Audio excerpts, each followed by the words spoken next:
In my teenage years, I asked myself the question, who am I? And this is one of the questions that started my whole personal development journey.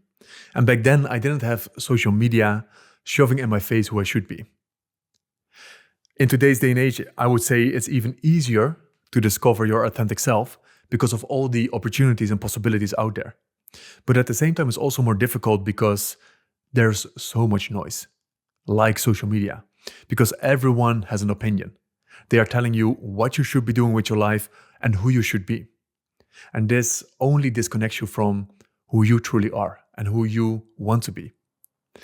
When I observe my own life, I can see that the most beautiful experiences that I've created and the most amount of progress that I've made came from making decisions my way and not listening to what other people had to say.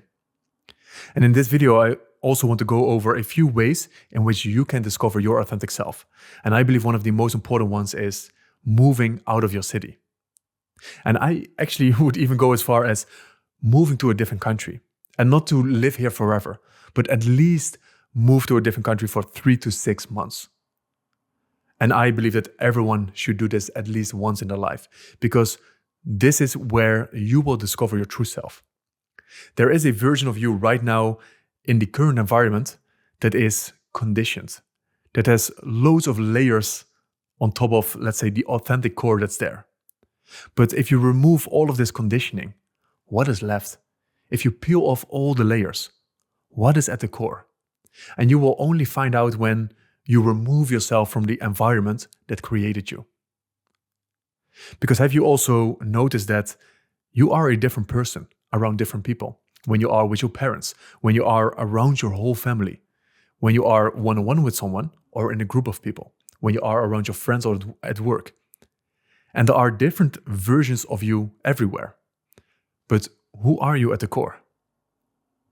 And the interesting thing that I observed actually when I moved to a different country is I always thought that I was introverted. But when I moved to a different country, I could see how extroverted and outgoing I was. Which makes me also question, who am I? Because when you start to experience yourself in different ways, you start to dissolve the idea of who you think you are. And you start to experience your true self. But the interesting thing that happened is when I visited my family again, I could see that I fell back into old patterns, the introverted patterns. I became quiet and shy and introverted again. And you can only observe these things when you move out of your current environment to a different city. And my recommendation is to move to a different country.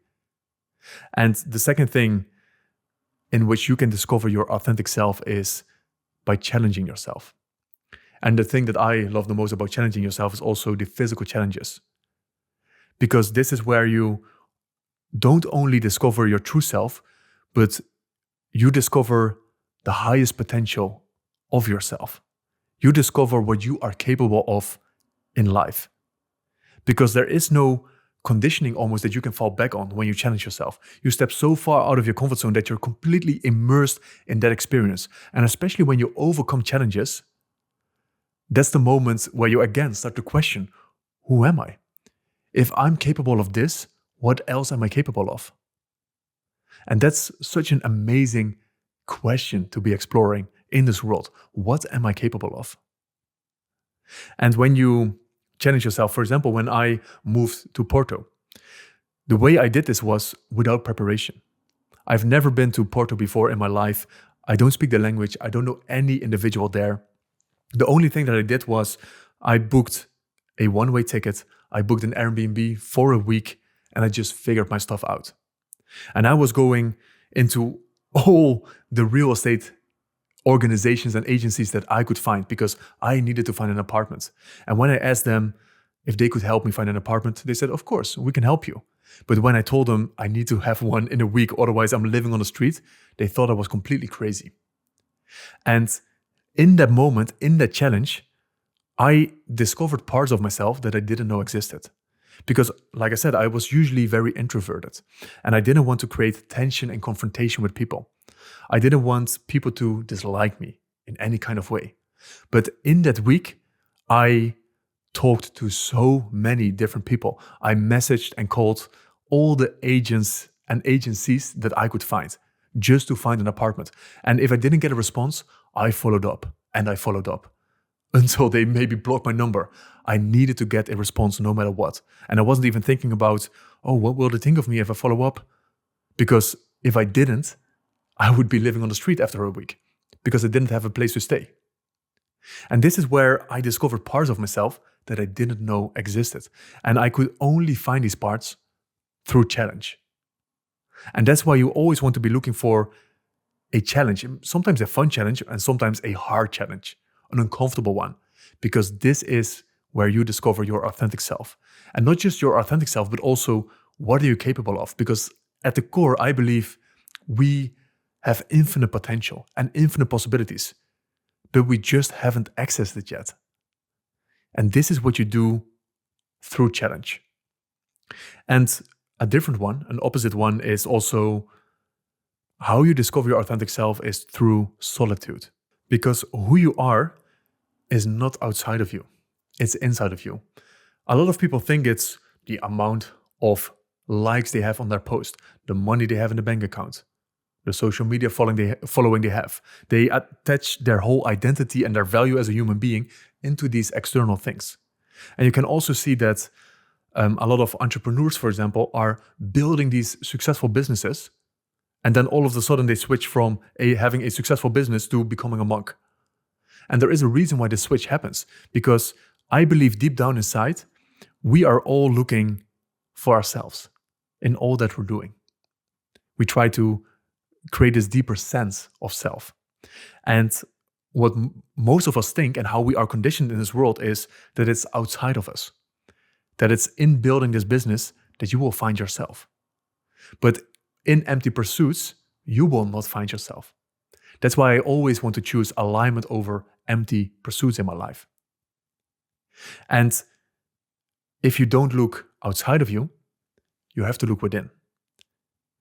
And to be able to look within, you have to remove everything around you.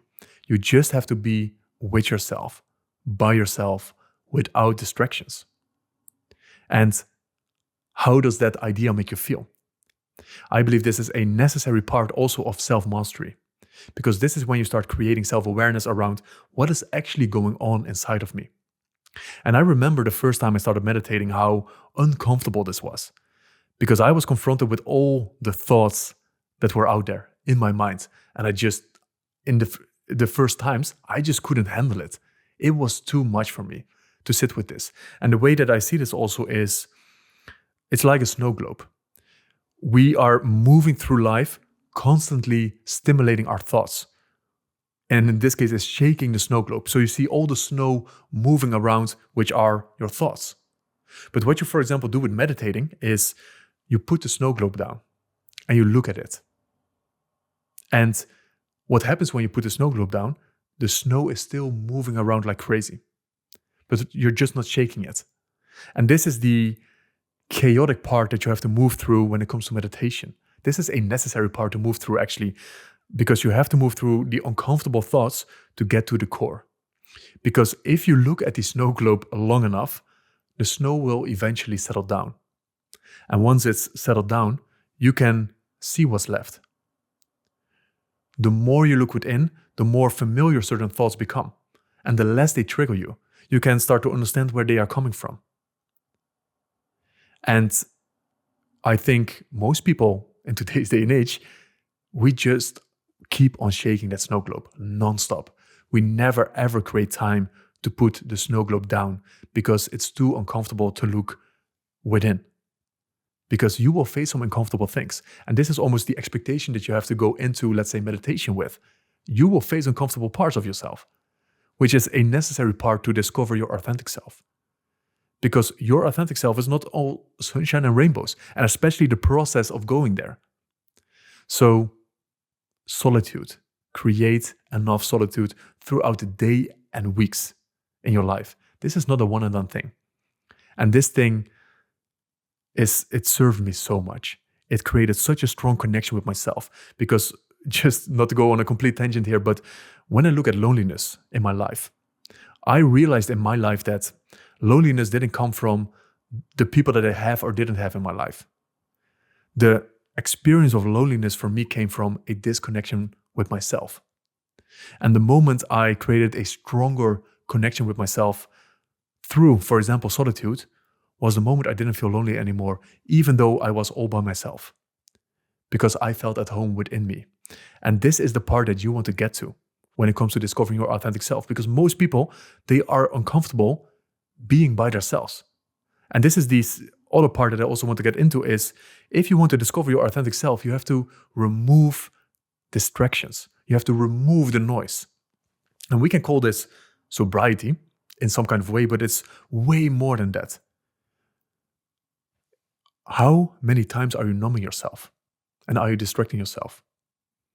You probably even go to the toilet with your phone. And you're just constantly scrolling. It doesn't matter what you're doing. So it's social media. But it's not just social media. It's alcohol, drugs, porn, video games. Maybe you're listening to music nonstop or to podcasts and you feel so productive. But you're constantly numbing and distracting yourself because it's too uncomfortable to be with yourself. And I believe this is real success. If you are able to be comfortable with yourself without numbing yourself and distractions, then you've created real success in your life. And that's why I also call it sobriety, because you want to remove all of this. When I look at my younger self, I love, and I still actually do, I love alcohol. Alcohol is my drug of choice. And when I was younger, I drank a lot of alcohol because I finally slowed down my thinking. It was so uncomfortable being with myself, also in solitude, because of all the noise in my mind. And I just didn't know how to control it, because I was constantly shaking the snow globe. And that's why I was drinking alcohol, because my thoughts slowed down, my thinking slowed down, and I could finally relax. But if you need a substance or if you need distractions to feel comfortable with yourself, then you know something is off. And this is also why I stopped drinking. And I moved through an uncomfortable period of not having anything to numb all this thinking that's going on. But through observing all that was going on inside of me, I could see which parts were not me, which were just made up stories, and which parts felt aligned with me. And you can only find this through removing all the distractions. And if this idea makes you uncomfortable, then it's even more important for you to lean into this, to remove alcohol, video games, porn, weed, whatever it is, in any way that you're numbing yourself. And learn to come home to yourself and be comfortable with yourself. Only that's how you find and discover your real, authentic self. Another thing that I love to do is also to journal. Because when we look at our thinking, it's all inside of our heads. And it's very difficult to create depth in our thinking if all that is going on is only inside of our heads. Because there's only so much you can hold into your awareness. And what happens with journaling is you separate yourself from the thoughts. Because it's like you're reading a book about someone else. And you can ask questions about it. You can see how you feel about the things that you've written down. You can approach it from different angles and you can create more depth and awareness in that specific thing. This is through journaling, you can also observe patterns that are happening inside of you. And you can start to question these things. But this is very difficult to do by yourself inside of your head. And one thing actually that I also want to emphasize with all of these points that I'm discussing is it's actually getting out of autopilot. This is the key of all of it. You want to get out of autopilot and you want to become more intentional. And one way, in this case, how to be more intentional is about journaling and asking yourself questions and becoming curious about what is actually going on underneath the surface. And the way that I don't like to journal actually is by looking at the past. So when I have difficult feelings and experiences, what I see a lot of people do is they start to ask why. Where is this coming from? Why do I have these feelings? And they start looking at the past. But the way I experience this type of journaling is I'm just digging a hole for myself, deeper and deeper and deeper.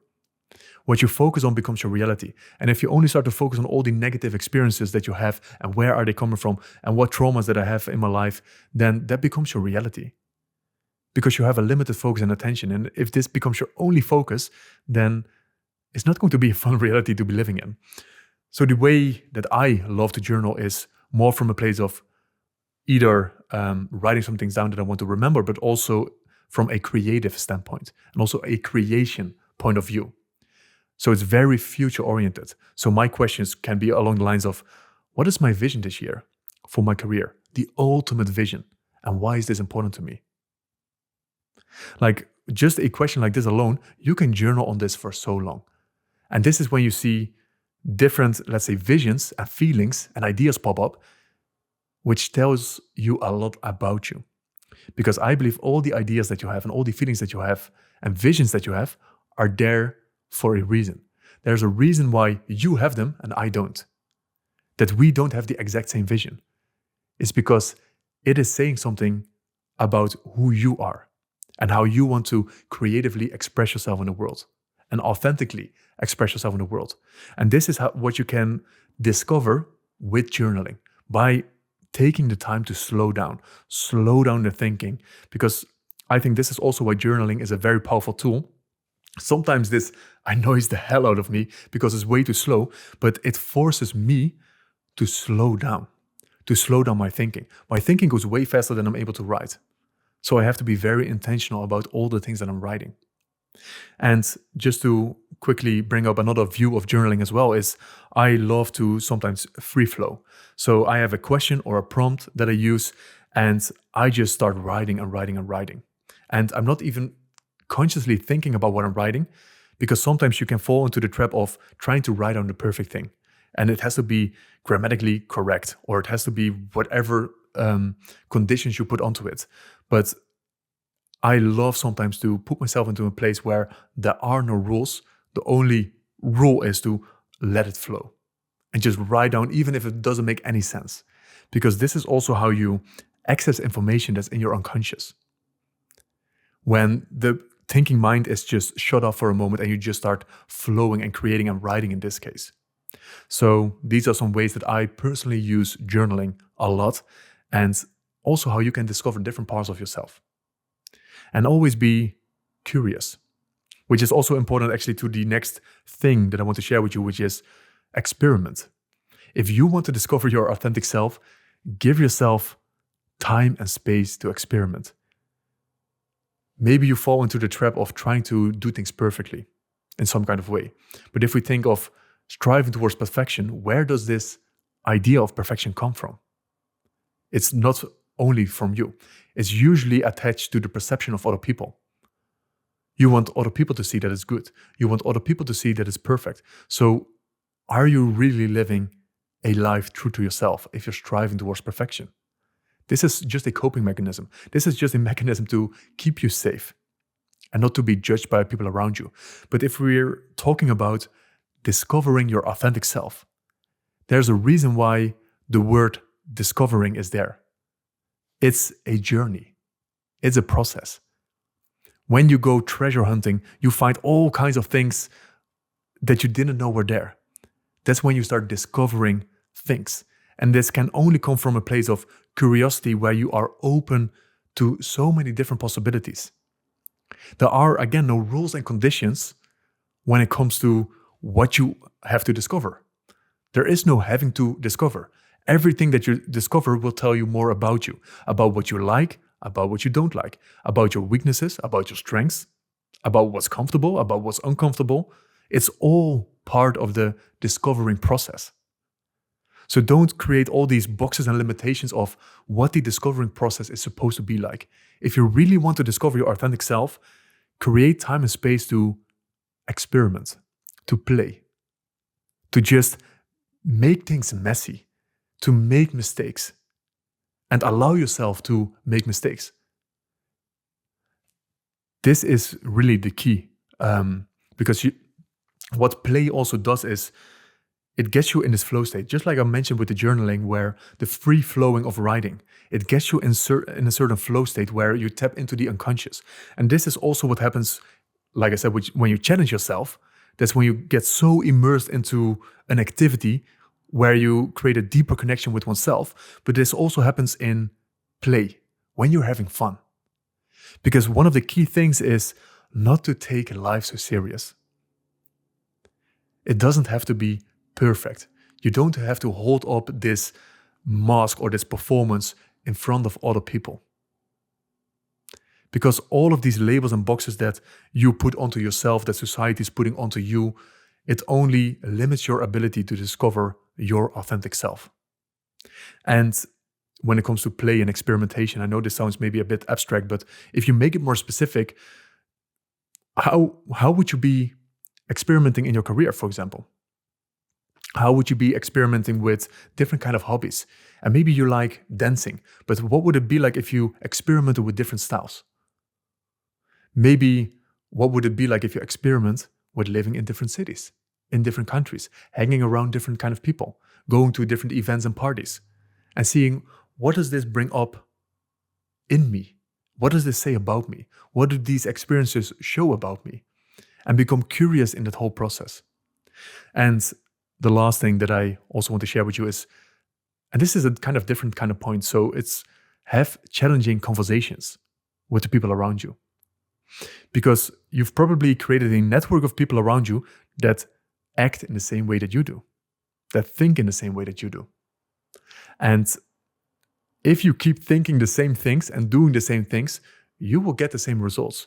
You need to challenge yourself. Let's say most people are just in this limited spectrum and moving in this limited spectrum. And you want to break free from this, break free out of the box by challenging your perspective in many different ways. This could be through a community, could be through a coach, a mentor, a trainer, your friends, could be family, could be through your colleagues, but you have to have people with different perspectives in your life. Because this is when you start to really question, why do I do the things that I do? Why do I believe the things that I believe in? Because they are coming with a completely different argument. And this will help you expand your awareness around why you even believe these things in the first place. And if you connect to a strong why, then it also becomes more of you. Instead of just taking things on randomly from other people because, well, this is what you're taught, this is how you're conditioned. So you need people in your life that challenge your perspective. Because this helps you, when we're talking about evolving in life, it helps you to shift paradigms as well. It helps you to tap into possibilities within you that you didn't even know were there. And this is also what I'm creating with the men's group and men's community that I'm running. Because what happens when you have like-minded individuals in a group, we all share the same kind of values, but they are expressed differently in this world. And maybe there are certain people that are further ahead of you in the journey. And when you hear them talk about their experience in life and the things they are working through, it shows you parts about yourself that you didn't know were there. And when you tap into the possibilities that are within you, you start to create more powerfully in this world. And this is such an incredible thing that is happening when you work in a group with like-minded individuals that all live a different life but have similar values.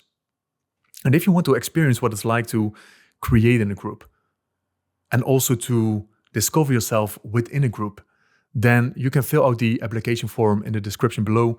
We can hop on a call. You can try out the group for free and experience if these things are in alignment for you. Because I can guarantee you that this will completely transform the way that you develop yourself in your life. And all of this is part of the discovery process. So even when watching this video, you have to be curious, as in, what kind of feelings did come up for me? Why did they come up? Why did I think certain things? This is part of the introspection. This is part of the journaling even that you want to get into, part of the solitude. Be with yourself and question these things and become curious. Because only in this process, you will discover your authentic self. And through this self-awareness, through this self-mastery, you will cultivate more self-discipline. You will cultivate more confidence. And the thing that I'm always looking for is, yes, you will enrich your experience in this world, but also through this enriched experience, you will create more powerfully. And that's the thing that I'm always after when I look at the way that I'm creating in life. So before I go into a completely different tangent, thank you for watching, and I'll see you in the next video.